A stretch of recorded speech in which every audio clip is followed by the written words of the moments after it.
talking about Winter Solstice. And we're going to be doing some activities.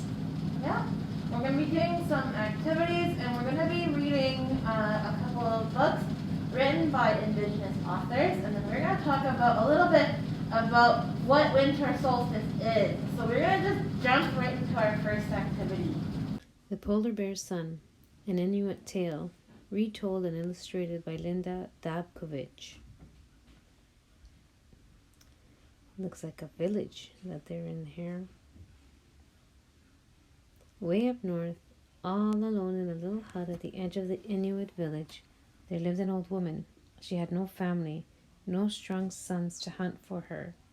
The old woman tried to fend for herself by fishing and gathering seeds and berries, but often she was unsuccessful and had to depend on her neighbors for food. One day, out on the ice, the old woman found a little white polar bear cub. His mother must have been killed, the old woman thought. Oh, look how cute. White fur, very small. So she took him home. He looked scared. Look at his face. But in her hut, back in her hut, the old woman fed the cub, sharing with him the little food she had. I will call you Kanikjuk, she said. Kanikjuk, my son.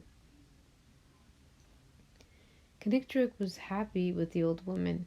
He was a friendly, round, and fluffy little bear, and the children of the village loved to play with him, tumbling about and sliding on the snow. He's rolling around. Look at the children, they're happy. Spring, summer, and long dark winter passed.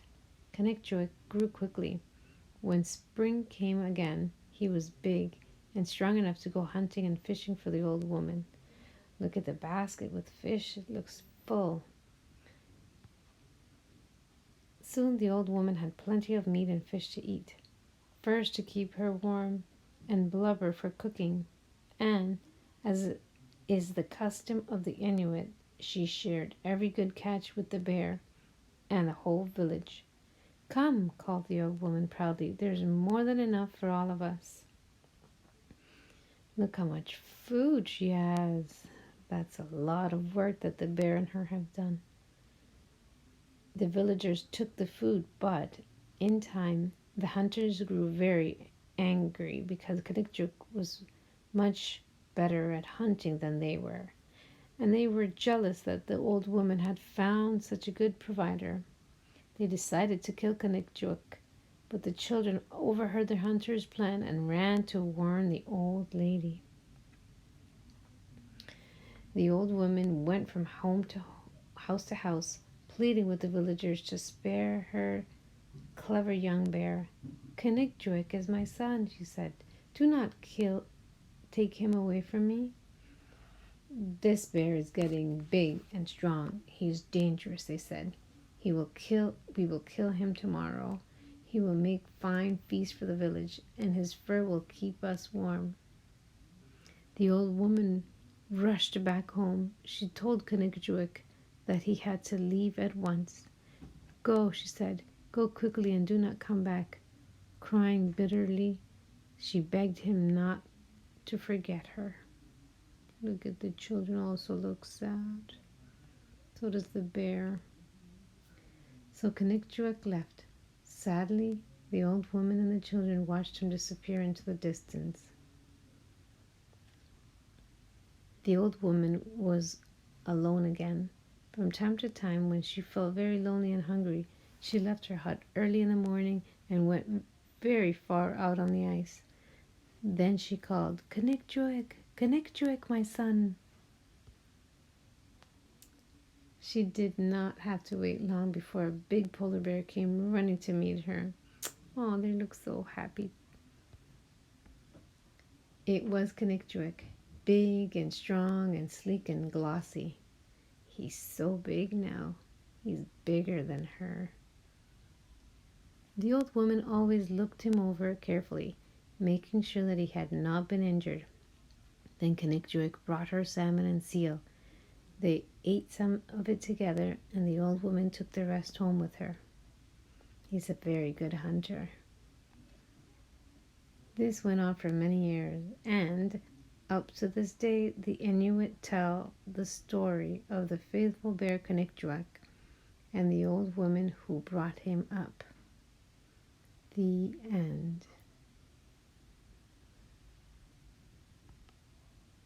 Alright, so it is Yolanda's turn first, and I'll be keeping score. Okay, good. Oh, Okay, so this is not counted? Yeah. So I have 1, 2, 3. I'm gonna count, okay? Let's see, 1, 2, 3, 4, 5, 6, 7, The last stick. 8, 9, 10. So Yolanda has 10 points. Okay. Okay, my turn. Okay, let's see here. I'm gonna start really high. Ready?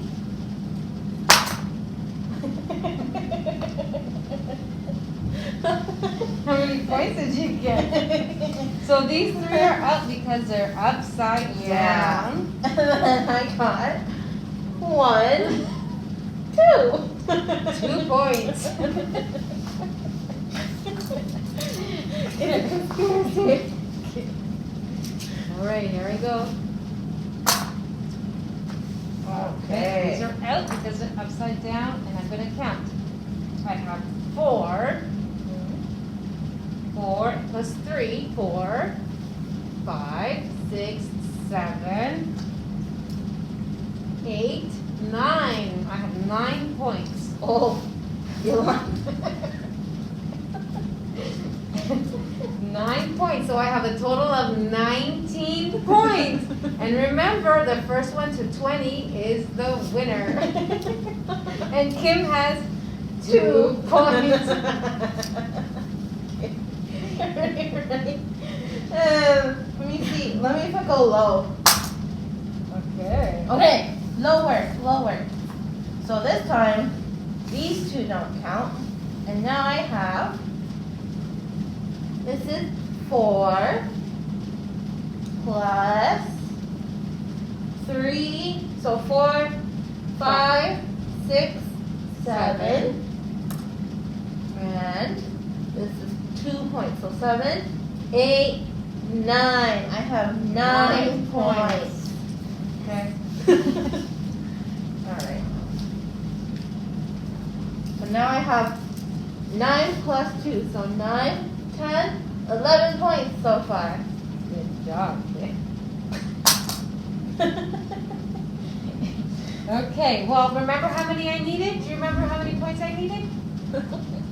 I got all of them facing up, so that is a total of, let's count them. Should we count them? This is 2. 2 plus 1, 3 plus 3, 4, 5, 6 plus 1 7, plus 4. 8, 9, 10, 11. 11 Yolanda points. has 11 points, which means she won. Yay. Okay. That was the game called The bone game, and this game and the next game that we're going to be playing called the Rattler was played by the Blackfoot group. So Rattler, we don't need these sticks anymore. We are going to be using a ball that has a rattle. Yeah. You can also use any water, like a water bottle, the round one that can roll, and you can fill it up with pebbles or anything that shakes. Rocks. Yeah, when you shake it, makes a sound. Yes. And in the past, the player, so the rules of the game are, one player is a snake. The one that's holding the rattle is the snake. And the person that's sitting outside is the hunter. Yeah, so you're gonna need a scarf, or if you're like me, just take off your glasses, And then that way you can't see and you have to find the ball. And then you're gonna take turns. Again, this can be played with 2 or more people.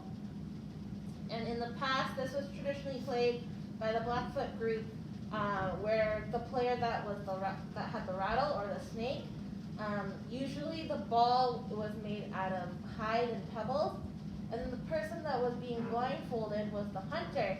So this game really allowed children to improve their survival skills and their ability to hunt for small game. Again, we don't have hide or pebbles, but we do have a ball that rattles. So Yolanda's gonna go first as the hunter, and I am the snake. So I'm gonna sit apart a little bit, and Yolanda's gonna scooch back a little bit too.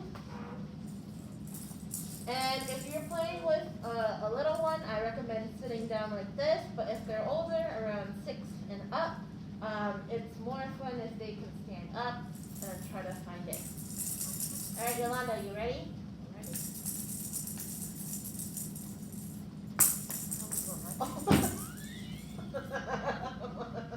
I know, it went that way. Go get it.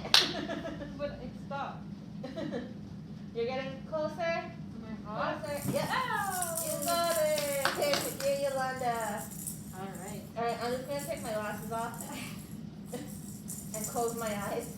Okay, are you ready to hunt? Hunt? Yeah.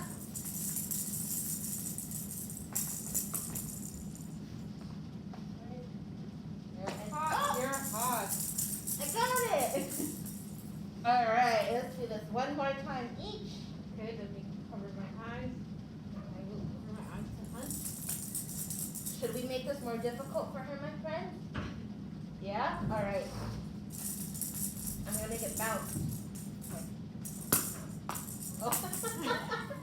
I'm a good hunter. I just had it already. Right to you. Alright. Are you ready? Uh-huh. I'm gonna roll it. You roll it. Where is it? I heard it. My eyes are still closed. You're getting hotter. You're super hot. You're getting hot. Ah, you got it. I got it. Yay! Alright, so hopefully you guys try this at home. Even better if you can go outside and do it. It'd be really great at the park, nice big open field, in the backyard, or inside your own living room. As you see, we didn't have a lot of space here, and it was still a fun game to do. Alright, my friends, so the next activity that we're going to be doing, me and Yolanda are going to be making bird feeders. This is just a great way, a great opportunity to connect with nature. That's what Winter Solstice is all about, is celebrating nature and everything that goes with it. So we are going to be decorating the bird feeders, and then if you have any bird seeds, you can fill it up. So we have milk cartons. We have scissors that we're gonna be using. Yeah. So the adults are going to have to initially do the cutout of the milk curtains, but then after that, little ones we can decorate as well. We're gonna be using plastic bottles as eyes, or if you have googly eyes, or you have anything that's left over from the holiday season, you can just put as eyes, cut them out. We also have glue and construction paper, so we're going to just jump right into it. So we're gonna cut the sides over here. I'm gonna just draw a diagram so I can remember where I have to cut. I'm going to, because mine is this kind of a top, so I'm going to fold it down to make it more square. So what we're gonna do is almost an owl. It looks like an owl. What we're gonna make. And remember, you don't have to use this. You could use egg cartons, or you could use there's other objects, whatever you have available that's recyclable. You're be able to use. Oh, right. And I also have tape.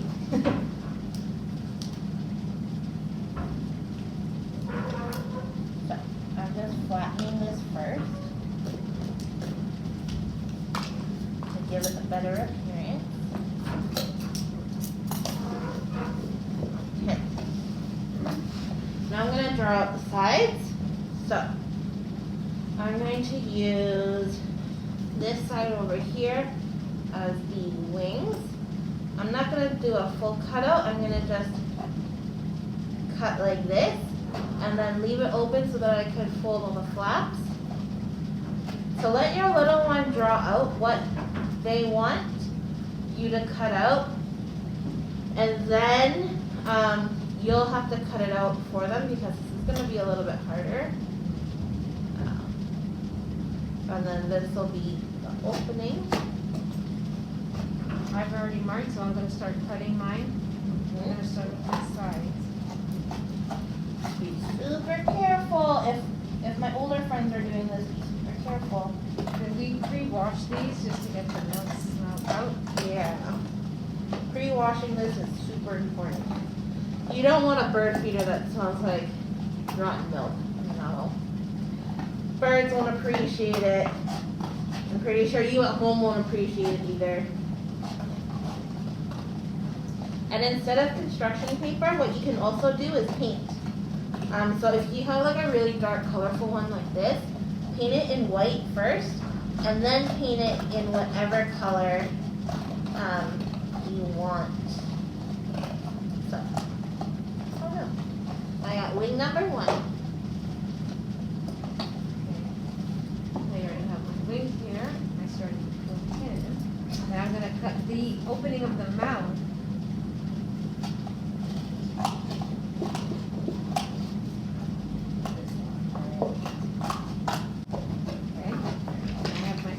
Now, so I'm going to use this part here to make a little bridge that we're going to put in the front so the birds can come and stand here and eat. So I'm going to glue this to here. I will glue it to here, and then they will be able to stand up on it and feed themselves. Ooh. So still struggling to cut my wings. There we go. Okay. So we've got the wings here. Alright, so I have my little bridge or my little stand where they can stand up and start feeding themselves. So now I'm going to go ahead and decorate my box.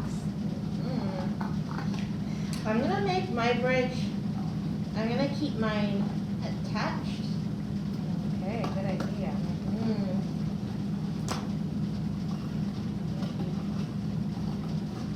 So, I'm going to do it and fold it down like this so that they can have a little stand. And I've got the wings here. Alright, but now that we have the mouth and everything, I'm gonna do googly eyes. Okay.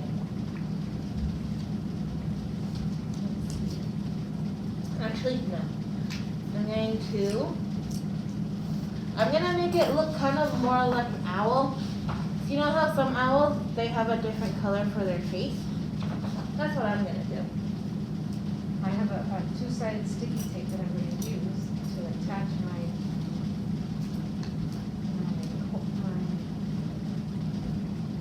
eyes. Ooh, good idea. I'm probably gonna use that to stick to this one. Alright. And we're gonna measure it out. Too big. So, we're going to make this a little bit hot, like this. Alright. Then I'm going to use some glue, stick it on.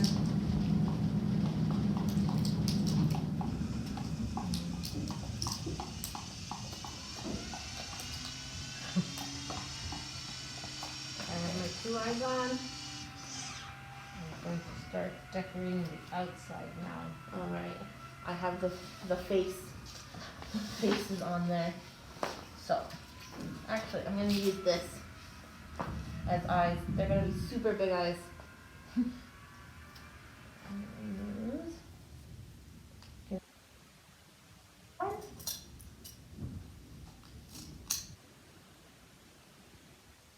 Whatever you have at home, my friends, take a picture of what yours turns out.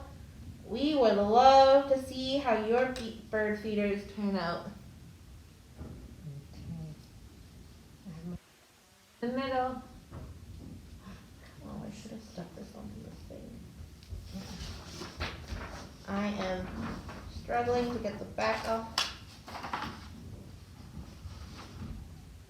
We are a nut-free school, so we don't have nuts here. We're going to use sesame seeds. Yeah, we are a nut-free school, so we will be adding the nuts to our bird feeder after. Yes. We cannot do it right now. That's right. Because we're in school premises right now. Yeah.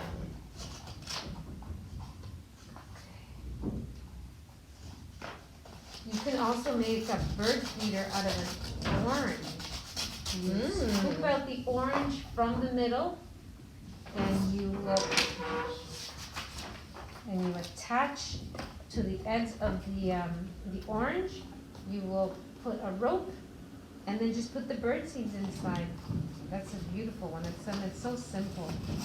What other ways can you make a bird feeder, my friend? There are so many different ways. So many different materials. And it's a beautiful way of bringing nature to you. On those cold and wintry nights where you are not wanting to go outside, you just want to cozy up.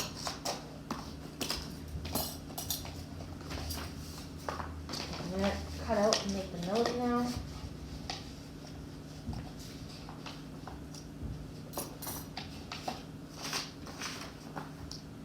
Okay. Add some glue. Okay. Ready for this, my friends? What do you think? I know the eyes look a little scary, but it works. It's nice. It's a good way to use your imagination. You know what? I'm gonna add some hair to mine. That's right. This is an imaginary bird that I'm gonna be making. And who said birds don't have hair, right? Is it hair? Is it feathers? This one, I'm starting to cut it out. Looks like a feather. That is okay.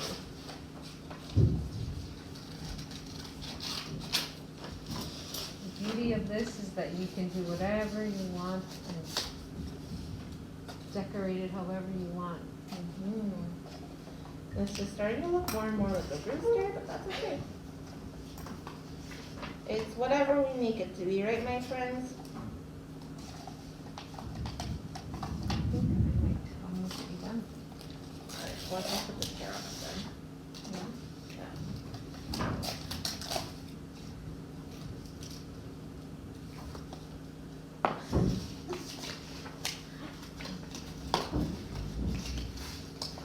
Ta-da!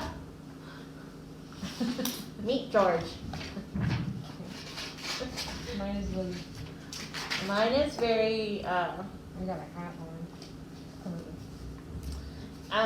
it did its own haircut at home. So it looks really cool, right, my friends?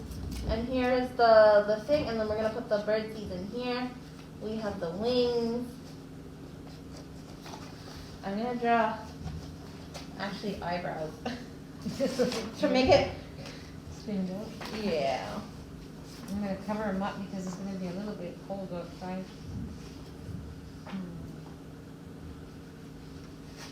There we go. What do you guys think?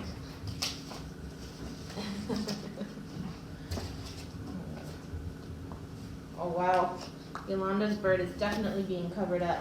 Yeah, we don't want to. There you go. All right, my friends, so these are what our bird feeders look like. Show us what yours look like. Okay, my friends, as you can see, we have turned off the lights and we have created our own shadow box. So we have, it's just a cardboard box that we painted white, and then this is tissue paper, white tissue paper that we've taped, and we have just a flashlight back here, and we're gonna be doing some animals with our hands and with construction paper, and we are going to see if you guys can guess what the animal is. So I'm gonna start with one just using my hands. Oh, can you see it?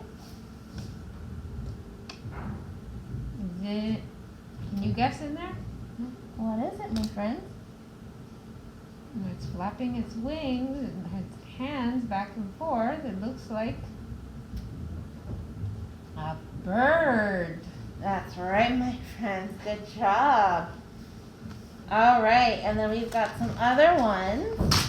We have some animals here. Can you guess what these are? All right, let's start with, what's this one?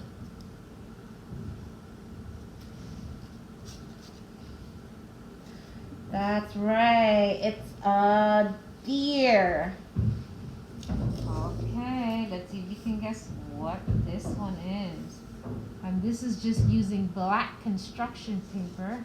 Mm-hmm. Oh, can you see? There you go. What is it? It hops. It loves carrots. Can you guys guess? That's right, it's a rabbit. So this is how we made our animals, if you guys want to take a look. It's just black construction paper on a popsicle stick. Okay, let's see this one. We just made an arts and craft. And I made one of these. Yolanda made one of these. What is it? It goes boo boo, boo boo, and has really big eyes. I think I heard my friend say it. What is it? Oh, that's right. It's an owl. An owl. One, my friend. Let's see if you can tell what animal this one is. Oh. This one stays up at night. It flies. Mhm. It lives in the dark. It rhymes with hat. Bat. That's right, a bat. Good job, my friends. It's a bat. And can anyone guess what this is in the corner right here? It's not an animal. Here, let me move it forward. What is it? It's green and brown, and we need them to breathe. That's right, there, it's a tree. So you guys can make this at home. All you need is a cardboard box and some either white tissue paper, or if you ever have a delivery and you get the paper that goes on it, you can use it and tape it on that. And a flashlight, that's all you need. Or the back of your phone. Northwest Coast Native Animals, original artwork by Kelly Robinson. And I know I'm going to not be able to pronounce this name, so I'm very sorry. By Nuxalk Call Nuth. If I am wrong with my pronunciation, please let me know. Eagles fly in the sky. Bears eat berries by the trees. Beavers play in riverbeds. Whales swim in the sea. Deer graze in fields of grass. Wolves howl at the moon. Frogs leap from lily pads.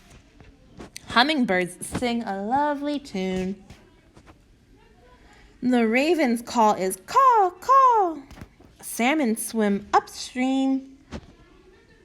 Squirrels gather nuts to chew, and owls eat while we dream. The end. What beautiful artwork, huh, my friends? So thank you so much for joining us during our Winter Solstice celebration.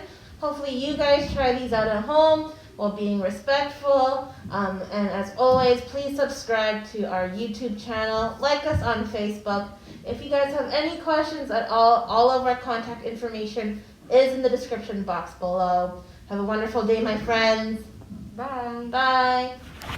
The winter solstice in Canada brings with it the shortest day of the year, and it'll be the long night for Canadians. Depending on where you are in Canada, the day could be as short as 4 hours or as long as 8 hours. But regardless of location, this will be the shortest day and the longest night across the country. Around the world have long held feasts and celebrate holidays around the winter solstice. Fire and light are traditional symbols of celebrations held on the darkest day of the year. The winter solstice is derived from the Latin meaning sun stands still, and was chosen because during the solstice the sun appears to remain still in its position in the sky. Winter solstice also has other names: the midwinter, longest night, and Yule. The sun appears to get low, very low, during the winter solstice. The sun appears to be sitting very low in the sky, and it falls on the 21st. Is not always true. It can also fall on the 22nd of December, the 23rd, from year to year.